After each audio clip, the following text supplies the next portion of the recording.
turns out your organization's inability to adapt and align in this era of great change may have little to do with structure, sales, or cutting costs, and more to do with how you are investing in building your team's people skills. Old-fashioned communication, empathy, collaboration, and conflict resolution. Sorry to break it to you, but research is showing that these skills are going to be more, not less important in the age of AI. Today's guest has been helping leaders bring more magic to their teams for over 35 years. Dan Tocchini is the co-founder and senior partner of Take New Ground, a boutique consultancy focused on maximizing organizational performance and efficiency by creating aligned, resilient teams. He's worked with executive teams from Interstate Batteries and ESPN to Smarty Pants Vitamins and Impulse Space, as well as nonprofits like Homeboy Industries and Defy Ventures. His no-fluff approach transforms leadership teams without pixie dust, just courageous leadership, creative conflict resolution, empathy in action, and smart restructuring. Today, we talk about what leadership really means, the biggest enemy of a high-performing culture, and how to spot when your team is misaligned. Dan also shares why it can feel lonely at the top, how empathy helps leaders have difficult conversations that make a real difference, and the best time to address issues before they derail performance. If you want practical, hard-earned wisdom on how to lead with both courage and compassion while still driving results, this is the conversation for you. Take a listen. Welcome to you, Dan Tocchini, to the Empathy Edge podcast. I'm so excited to have you here today to talk about leadership and all of the ways that you catalyze teams and help them become high-performing, high-achieving through leadership, through both our shared understanding and commitment to emotionally intelligent and empathetic leadership. So welcome to the show. Well, thanks for having me, Maria. This is a real honor. And I've listened to a couple of your podcasts, and I love the name itself, hooked me right in. Very powerful. So thanks. Thanks for I having love me. it. Well, we're going to get into that edge right today. So before we dive into the topic at hand, why don't you tell us a little bit about how you came to this work? I was telling you earlier, I love to know people's stories about there's lots of different ways they could have made money. Yeah. What brought you to this work of sort of building leadership capability and helping build high-performing teams? Well, I came out of a broken home. My mother was a manic depressive schizophrenic, and my parents got divorced when I was 18, but it all started when I was about 12. And I became the go-between between her and the psychiatrist. My father was never home, afraid of a lot of, as were most of the kids. Yeah. I just was really interested in what it would take to connect with her. So it started there.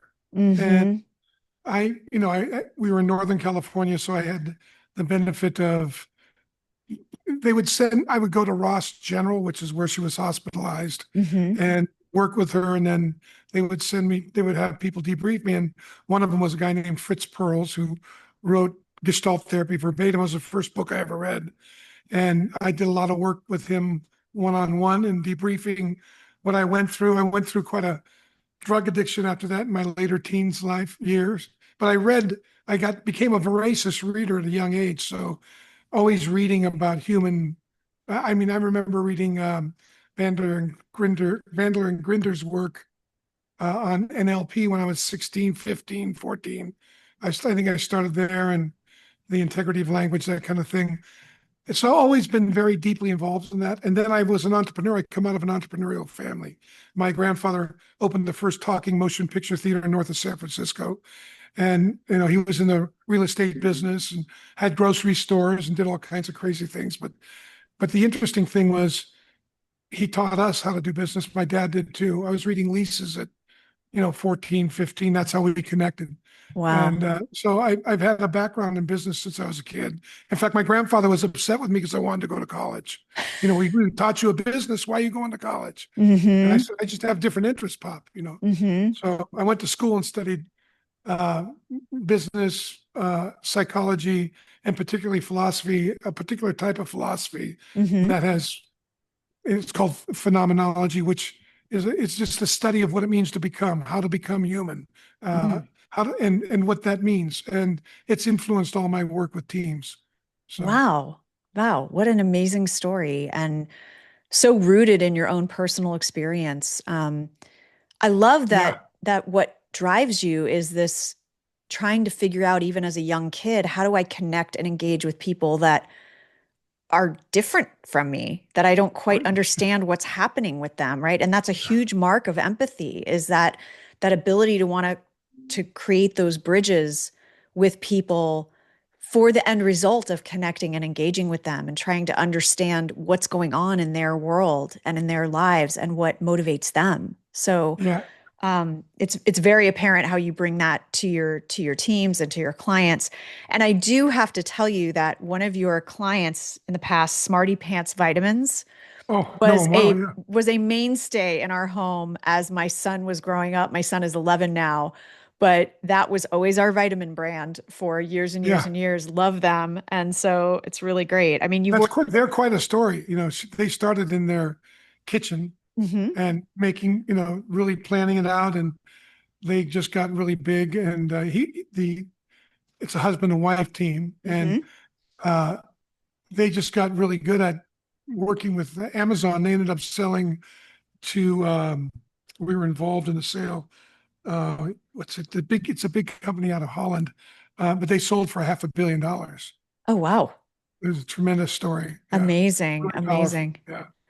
I love those kitchen table stories. I actually, a few years ago, a friend of mine, Kara Golden, who's the founder of Hint Water, Oh, I'll put a yeah, link I to know her Head One. episode. Yeah, I'll put a link to her episode, but she talked about, the idea of starting at your apartment in your kitchen table with her husband Oh, as she yeah. experimented with different things. So, love that story. Let's dive a little bit into leadership, and to frame the conversation, I would just love to know, given your work as a consultant and a coach and a change agent, what's your definition of leadership? That's a sticky question. It's a good question. I don't think you can define it as much as describe it.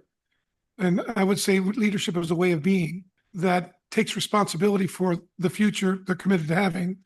And they stand in such a way that it brings order to the chaos and releases the beauty they're committed to, or what the results are that they're committed to. And that involves first managing yourself, Mm-hmm. because if you can't manage yourself, if you can't lead yourself, you're not going to lead others well. Mm-hmm. You can still lead them. You can have very natural persuasion. Leadership to me is a big negotiation. Any Mm-hmm. communication designed to influence or persuade Yeah. is a negotiation. So leadership's all about influencing and persuading. So if you're leading a group of people, you're good at persuading and influencing. But if you're Mm-hmm. not good at leading yourself, you're just going to sabotage yourself, and you're going to Mm-hmm. lose your team over a very short period of time, probably. And you're going to find yourself in patterns. And so when you get into relationships, professional relationships and personal, you'll probably be waiting for the other shoe to drop. Like, when's Mm-hmm. it going to happen with this person? Because you're not in touch with the seeds of sabotage that you're sowing in the opening of the relationship. Mm-hmm. So 100%. leadership to me is really begins with managing yourself, and managing yourself starts with awareness. Awareness of what's going on. Like I like to say, listening to your own listening. Mm-hmm. Mm-hmm. Hearing what you're making up about what's around you or who you're talking to, Mm-hmm. and managing the impact of what you're making up.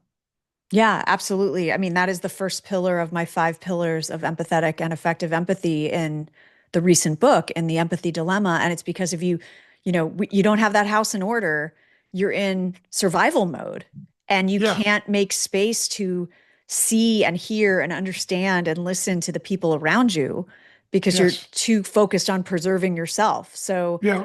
If you're in survival, you're reacting to what's around you, exactly, and instead of because you're responding.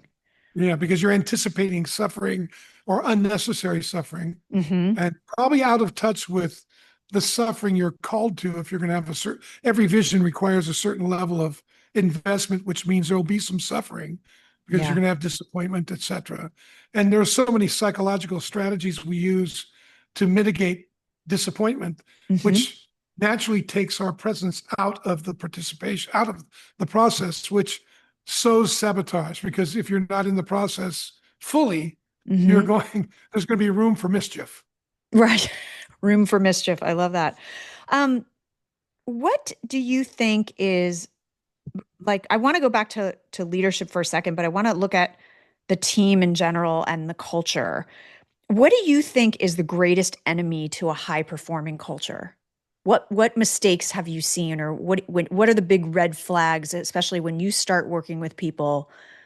What is that enemy? Good question. I would say the enemy is, I've seen the enemy, and the enemy is me, right? Yeah. Like the enemy is, I would say number one enemy for executives, at least the ones I've been had the privilege of, we do a lot of strategic implementations and Hmm. turnarounds and that kind of stuff. And the number one destroyer of teams is the unwillingness, or the, I would say that I call it the despair of necessity. People can't see anything but what's in front of them, and they're afraid to imagine what could be. And they have a tendency not to have the conversations that are needed to be had because they don't want to lose what they do have. So they're Hmm. playing not to lose what they have rather than thinking about what could be from wherever they're at, and Right. then having the conversation from that future, which means you're probably going to have difficult conversations that you normally wouldn't see if you were just trying to survive. If you're Hmm. trying to survive, you avoid difficult conversations that put the relationship at risk or put the project at risk. But if you're there trying to produce something unprecedented, if you're solving a problem, then every conversation is game. And the most important ones are the most difficult ones to have. Um, I read, gosh, the guy, he ran Procter and Gamble. Anyway, I read his book, and he said, "I know I've had a successful day by the number of difficult conversations I navigated in that day, because Yeah. they're difficult because something's at stake. Right. Something's at stake because something matters. And if I don't have the conversation, whatever matters now begins not to matter, and that." And then later, things fail slowly, then all at once. So we Right. want to, I call it the shit hors d'oeuvre principle. You know, if you can catch it as an hors d'oeuvre, it's much easier to eat. But if you push the hors d'oeuvre away, it comes back as a sandwich. And Uh-huh. that's a little more difficult to eat. You push that away, comes as a two-course meal. You push that away, you have a shit buffet. And that's, I try to catch it when it's an hors d'oeuvre. I don't always Uh-huh. get it. I'll Right. take a sandwich if I have to, but I'll take the hors d'oeuvre first. Right. Right. Most executives don't. They work around the hard conversations. Hmm. They end up reacting to them. Hmm. So the hard conversations become their culture. And the conversation you're not willing to have becomes your culture. It Hmm. starts driving the culture. Hmm. And the saying we use, the principle is, what you don't face now will eventually defeat you.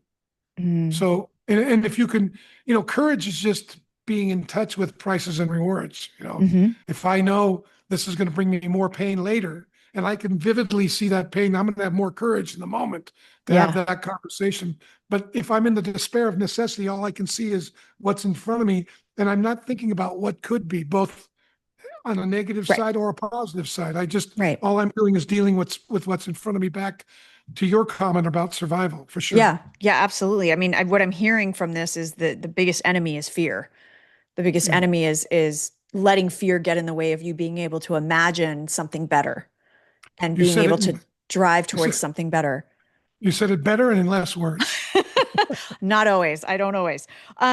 So given that, and I hear what you're saying about the difficult conversations. I talk a lot about being an empathetic leader actually means you have clarity and you have decisiveness to nip issues in the bud because they can fester and they actually cause more pain. And so Yeah. when you're trying to be an empathetic leader and in the name of empathy, you avoid the difficult conversations, right? You don't Yes. call the toxic rock star to task. You don't right the ship when you see it going in the wrong direction because you don't want hurt feelings or you don't want to So good. upset people. You're actually making things worse for them Yeah. when you do that. Short term gain, long term pain. Exactly. And we don't think that's what I mean. I'm so in necessity that I'm afraid to look up and see, when I let this star get away with this, what message am I sending to the culture? Exactly. And where will that start to sprout up? What special caseness will I then will I have to deal with from others that I'm also dependent on, that I'm Mm-hmm. afraid to risk Mm-hmm. losing, et cetera, or challenge? Well, and I have kind of two questions related to that, the whole concept of these difficult conversations. And one is, when is the best time to bring up an issue or an upset or a disappointment? Because I think that's a lot of the struggle too, is sometimes the timing doesn't feel right. So what's your perspective Well, on that for people? as early as possible. So that means setting, it's like anything. If you thought I had $1 million to give to you, you would arrange a time to get the $1 million. Mm-hmm. You would say, when can we pick this? And you'd find a time. Well, I look at a difficult conversation like that. Like if I don't have this conversation, it's going to come back and haunt me. And so I need to make a request. What would be an appropriate environment? Who would be the right people in the conversation? And when's the earliest we can have it? Mm-hmm. And I would express that to whomever if I was having a conversation with you, Maria, I would express the urgency of it for me. Mm-hmm. And then I feel like there's a lot at stake. What's the earliest time you can do that? Let's Mm-hmm. set up a few times. Let's get it set. I tell them there's two things I do. I tell people what I want to talk about and where I want to be with them on the other end of the conversation. Mm-hmm. And then I prepare for the conversation, Mm-hmm. which I don't think people do. I do it because I'm pretty reactive. So if I'm prepared, I'm not as reactive. I'm much more open Mm-hmm. to hear what they say. And if I can hear what you say, then you're going to be much more open to hear what I have to say. Mm-hmm. So I prepare. I write down, what do I want to have on the other end of this conversation? Where am I committed for you and me to be? Mm-hmm. And I write it down. I do all this before I even talk with you, take a half hour. What Mm-hmm. is the issue I want to talk to you about Mm-hmm. specifically? And I want to name it. What's an example? The next thing is I want to give an example of that issue so you can see what I'm looking at, even though I Mm-hmm. may see it from a different perspective. Mm-hmm. I'm doing this because I want to learn about how you see it and what I might be missing. Right. So give you an example, then I want to let you know what I experience when that occurs. Mm-hmm. And then once I give you that experience, I also want you to know how I've contributed to it, Mm-hmm. what I've sown into this. Maybe I haven't said anything about it. Maybe I've acted like everything's okay. Maybe Mm-hmm. I've avoided. There's a million things I could be doing that's Mm-hmm. contributing to my own upset. What are they? And Mm-hmm. and for my own benefit, I want to know what's been the benefit of avoiding this for me, Mm-hmm. and what future. And I want to know that because the next thing I'm going to write down is, if this continues, what's at stake? Mm. Right? Like, what future is coming? That's where courage comes. Courage is just, oh, this is going to hurt more than that. So I'm going to take care of that now. Right. Yeah.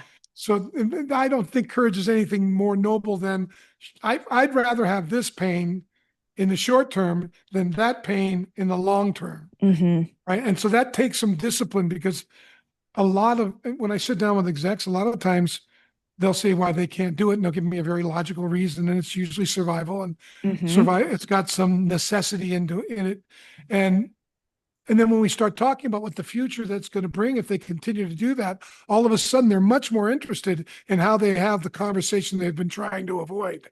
Yeah. So that's kind of, I do that for myself. So I've got more courage in the conversation. And the last thing I prepare is a proposal about how I'd like to go forward. Mm-hmm. Not that I'm going to get that. It may change just in learning information from you. Exactly. Yeah. But if I have all that laid out, then we can go anywhere in the conversation. I know where to go back to. Yeah. And what I learn from you will help me contextualize what I want to come back and talk about. I may learn things that I didn't know here, and that'll alter what I have to say, but at least I'm grounded enough that I can be there for you and Mm-hmm. listen to where you're coming from, Mm-hmm. and have empathy. Doesn't mean it's distinct from sympathy. Yes. I'm a Chris Voss freak, and he does a great distinction on empathy and sympathy. Mm-hmm. But I want to understand what you see. I want to understand what you value, Mm-hmm. so I can integrate that with what I value and see if we Right. can come up with something that that's mutually beneficial. Right, the common ground. Yeah, I talk Uh, about empathy in terms of being a method of information gathering to understand right someone's on. context and to understand why they think and feel the way they feel. And then, yes, to connect with them if that's appropriate or be able Well, to you, give them what they need in the moment. But that can ultimately lead to figuring out what the next right step is well, you know, you with speak. us. You're so I love it. You're really aware, so you speak of it as like it's of course, right? But believe it or not, Mm, so many executives don't give a shit where anybody else is or where they're coming from, I know. and that's the first interruption I end up doing. It's like Yeah. if you don't care where they're at, then not only do you see them as tools, you must see yourself as a tool, and you're living in some sort of despair. Yeah. If like you found a level of despair that's tolerable, and you Yeah. call that happiness. Yeah. It's like Absolutely. so. Absolutely. Yeah. I mean, a lot of the work that I do speaking and doing leadership development is helping people understand empathy in a way that's accessible for them and Right help them on, understand what they're risking, but also what the ROI is of right empathy. on, To your right on. point of, how you create that high performing culture, you've got to make those difficult conversations or those difficult, uncomfortable things worth it Yeah, to somebody. What's in it we for them? empathy is probably one. I think empathy along with authenticity are the two conversations that they're necessary for a Hmm. thriving, high performing team. Yeah, absolutely. Otherwise, the team's going to flatten out or burn out Hmm. because you're going to go through cycles, and Hmm. if you have empathy and authenticity, Hmm. then you're going to authentically want to know where somebody comes back from, and you're going to communicate where you're at Hmm. because that's the starting point. If you don't locate each other, you can't Right. get to where you want to go, Right. and that's a lot of times that's a to do kind of to your whole methodology is you got to locate people. Hmm. That's what empathy is. Where are Yeah. you? Where are you coming from? What do you value? Hmm. How does that fit into what I value? Hmm. It's a lot of discovery in there. Yeah, absolutely. So in your work, we talked about sort of the enemies of a high performing culture. And what other indicators are there that a team is misaligned? Do you ever get clients who are like, "No, our team's all on the same page." And then Oh, you I get just in got there, yeah. I just last week, 10 days ago, in fact, I got a debrief with this guy tomorrow. Went into a biannual meeting with a fairly good sized. They're basically a high end therapy company. They kind of executive therapy, work with couples, etc., Hmm. in conflict, etc. And they've got multiple offices, and you know the founders talk to me about just what a great culture it is, etc. And he's invited me to this biannual meeting, and he's Hmm. asked me to put my ears to it and speak to the group, and then meet with him and his leadership team, and tell me what I see. And you know, they're high performing, they do very well, but Hmm. they're all in despair. They're burnt. They're Hmm. fried. And he rolled out new set of values, and one of them was excellence. Hmm. And one of the things I noticed was we're in a gymnasium with no air conditioning with his top people, 40, 45 or 50 people, Yep. and he's rolling out excellence, and there's no cover on the table. I'm thinking to myself, and he's thinking this is a great culture. And then we went to a restaurant for lunch with his Hmm. leaders, and they didn't have the reservation. And the restaurant was overwhelmed, and it was low budget. And then he went to another one, and they couldn't get us in. Finally, I called. And we got us into another one that was a little more higher end. And so I'm going to talk with them about what that's called the despair of possibility. Like I see the future, but I don't recognize where I'm at. I don't Right. recognize my impact. I don't recognize what's going on for others. And in the leadership meeting, the head of basically eh, the medical director, Hmm. without him he doesn't have a business, is in tears about how burnt out the staff is because they're overworking, Hmm. and what kind of support she needs. And when I listened to him, he didn't hear a thing she said. Mm. He couldn't even repeat back to her. So we're gonna have we're gonna have a probably a mediation. He wants me to come in. I'm gonna debrief with him, and then we're gonna talk about, Hmm. because if he loses his medical director, the whole thing's over. Right. Right. So there's, if you think about it, being optimistic, so optimistic that you can't recognize where you are is a real enemy to Hmm. any kind of transformation or high performance you want to have, because eventually people burn out, then you have to start over, and then you Yeah. wonder and you get frustrated because here you are again on that treadmill Hmm. doing what you said you'd never do again, Right. wondering how you got there. Right. And you got there gradually, and then all of a sudden. So that's kind of my debrief with this guy Yeah. tomorrow. Yeah. Yeah. Um, it's so interesting because there's so many things to unpack in there. And, a lot of my work stems from when I've been doing brand strategy projects with clients and helping them understand the voice of the customer. Yeah. And so much of this is about walking your talk. It's so easy to put the poster on the wall, to roll out the Oh, values, to do all the things. But what's the meat behind it? What are the proof oh, points behind it? So when we talk about operationalizing empathy or operationalizing excellence, there's got to be behaviors and actions that are associated with that value. So we can objectively say, are we achieving this or are you we can not? objectively identify them, Yes. and the other thing is, if you're not living it, you won't know the nuances. You won't see the Right. nuances when they arise. So you'll be constantly reacting to what you missed, Yeah. because the results come back to you, then you're reacting to the symptom and you're not really on the problem. Right. And then you wonder, it's like whacking moles, and you get frustrated. And pretty soon you think like, well, it must be people, and you start, doing that whole thing. You Yeah. got a big turnover. It's crazy. Yeah. I And I want to get back to this point, this is the problem with a lot of leaders that just through sometimes through no fault of their own, they get into their own ivory tower and they perceive the organization as operating in a certain way or having a certain culture. There's a 2025 State of Workplace Empathy report that came out from Business Solver that they've done it for 10 years. And over again, there's this gap between what the CEOs say about the culture and what the HR folks and the employees say. And so, this is kind of related to a question I was planning to ask you anyway, which is, um, we talk about leadership being lonely at the top, yeah. but what makes it so lonely? What can a leader do to make sure they're not insulated in that echo chamber? Well, this is a peeve of mine when people say it's lonely at the top because you want it to be.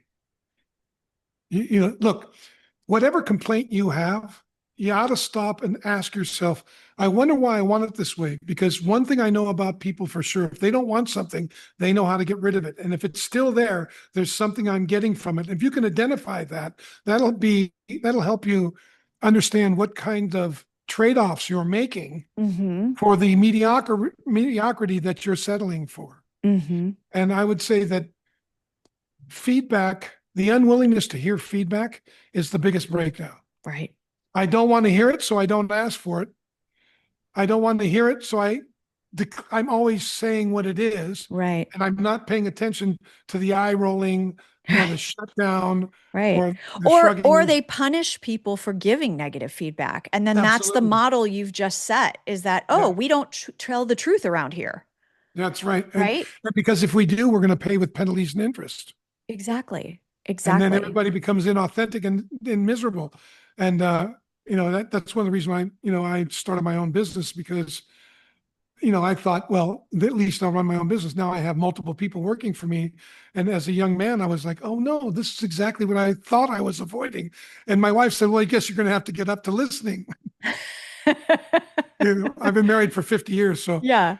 it's like she's my partner, and we've Right. worked together for 40 years, so Right. 30, Oh, 35. wow. Yeah. That's great. That's great.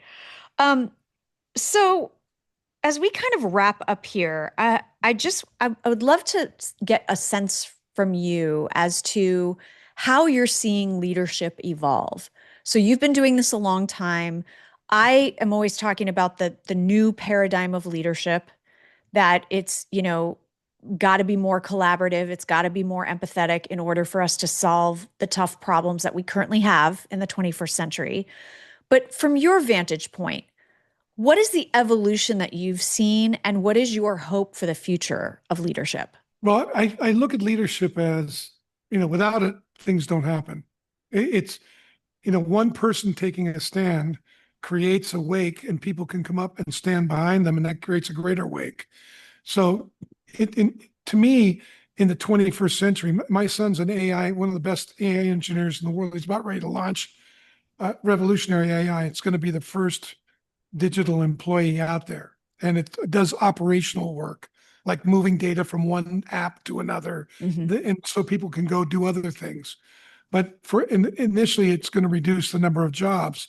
So our work is going to become more relational. Hmm. It's going to become more empathetic. It's going to be more about influencing, persuading groups of people Hmm. to me, it's kind of businesses taking the place of it's, if you will, in a lesser degree, the church. In the ancient days, that's where people gathered and talked about things that mattered. Well, when you're living and you're working with somebody, you're spending 60 hours a week with them. Well, that's like a home. That's like a church. Though Hmm. it's not a family, it is like a family in the sense that you've done something that's respected, and people want you to be part of the team. Hmm. And you're either going to contribute or you're not. And if you don't contribute, you're going to give an account for it. And if you do contribute, you give an account for that. And what you contribute is going to impact the community. So business, more than ever, I think we can see it influences the culture. That's why Hmm. there's concern about, big companies owning all of the different companies that are available in the world, because it reduces accountability Hmm. to that, because the accountability is what causes the shift. So Hmm. it's almost like if I own everything, I don't have to hear any feedback. I just dictate the terms. Hmm. Hmm. And culture's trying to go there, but there's a large part of the culture that's saying, no, no, I'm not a tool, and I don't Hmm. want to be one. And I think it's our job to keep our humanity, Hmm. you know, forefront of all this technology. Right. Otherwise, we're going to get exactly what we're afraid of. Right. And that's going to require a level of responsibility that up until now we've been unwilling to take, because it requires having conversations that are potentially they're going to break rapport with many people until it doesn't, right? And Hmm. can you stand in the breaking of that rapport and Right. still have a conversation, control yourself in a way that you can still invite differing points of view to the table and Right. find a common cause? That's going to be the ultimate of it. Yeah. I do a lot of work on the side with kids coming out of gangs. I've done it for years. The curriculum we develop is the most studied curriculum in America. Mhm. And I've trained a number of organizations in this curriculum. And when you see gangs, like we were the first to bring rival gangs together in prison, Hmm. and guards would bet that the training that we did, 4-day training, would end in the first day, and we'd make it through, and we'd have Hmm. Bloods and Crips and Mexican mafia and Hmm. you name it, MS-13. We'd bring their leaders together after we worked with them in separately for maybe 8 or 9 months into Hmm. a training room, and then collaborate with them. Hmm. And we saw huge results. We've been seeing huge results for the Hmm. last 25 years doing that. I Hmm. and I I don't do it as much as I used to, but I did it in the early from 2000 to 2010. But if Hmm. it can be done at that level, that's really what's going to happen at the business level, because there's a lot of competition, a lot of dirty shit that goes on. And Hmm. frankly, if we don't learn to get along with each other, then we're going to end up dominated by the biggest horse in the room. So For sure. For sure. Well, just to kind of piggyback on that, I think that's the ultimate lesson. That's what I'm always out there talking about is with in the age of AI, the only competitive advantage we're going to have in terms of leadership is their human skills. It's their ability to collaborate and connect quickly to solve our complex problems. And leaders who have been hiding behind the doing and hiding behind the tasks, they don't have anywhere to hide anymore yeah, because and it's going to be very apparent that their value is not going to be seen as important as it has been. And what's going to be important is, can you rally the troops? Can you bring people together? Can you understand what motivates your team and be clear with them and help them understand the expectations and the goals and the mission? yeah, And the leaders that are going to be able to do that and tap into those skills or upskill themselves to build on their emotional intelligence, to build on their empathy, they're the ones that are going to survive all this. yeah. And the first thing that they've got to realize is, if you want to collaborate, you have to take a stand, which means you're going to produce conflict. Yes. The minute you stand, so collaboration comes after you stand. Mm-hmm. It doesn't come before you stand, because Mm-hmm. when you get, and the bottom line is, it's interesting. I watch leaders try to collaborate together, and they stay very high level because they know they're afraid to get down to the detail. Because when you get down to the detail, you find out where the differences are, Mm-hmm. and that's where the real collaboration comes in. So Mm-hmm. if you've got to have your way, you're going to try to stay at this level, and then be surprised that people didn't do what you thought they were going to do. Mm-hmm. And the willingness to get to the details, the willingness to understand why people may resist what you want in the details Mm-hmm. is where you start to collaborate and find the greater pie, the bigger, the more, how big is the common ground? Usually much bigger than we think, Right. Right. but that requires breaking rapport. And can you stand alone long enough to find each other again? Right. It's like marriage. Yeah. It's I like love marriage. that. My wife and I will get in a fight, and then it'll be like, she said one night, well, we're searching for each other. I just hope we're coming towards each other, not away from each other. It's a good question. It's like, because Yeah. you break rapport, and you just got to find yourself back. Okay, Mm-hmm. here you are. I got it. Right. Right. And are you willing to take the bid? Are you willing to give a bid, right? Mm-hmm. Because when you make a bid, you're vulnerable. Right. And then the other party might use it against you. And Mm-hmm. that happens in the corporate environment all the time. Yeah. Like, are you going to use me as a stepping stone for your career? And the only way I'm going to find out is really I've got to know how to have that conversation, Right. like Right. like that. So anyway, I love it. Well, thank you so much, Dan, for your insights today and for sharing with us your view of leadership and how you help companies and teams create that high performing culture. All your links will be in the show notes, but for anyone that's on the go, do you have one place in particular that would be a good place for them to check you out? yes, takenewground.com. Hmm. And you can reach out from there. You can also find me on LinkedIn, Dan Tocchini. Great, great. Well, thank you so much again for this conversation, and we appreciate you. Oh, I appreciate this. Thank you, Maria. What a great time. Thank you. And thank you, everyone, for listening to another episode of the Empathy Edge podcast. If you like what you heard, you know what to do. Please rate, review, and share it with a friend or a colleague. And until next time, please remember that cash flow, creativity, and compassion are not mutually exclusive. Take care and be kind.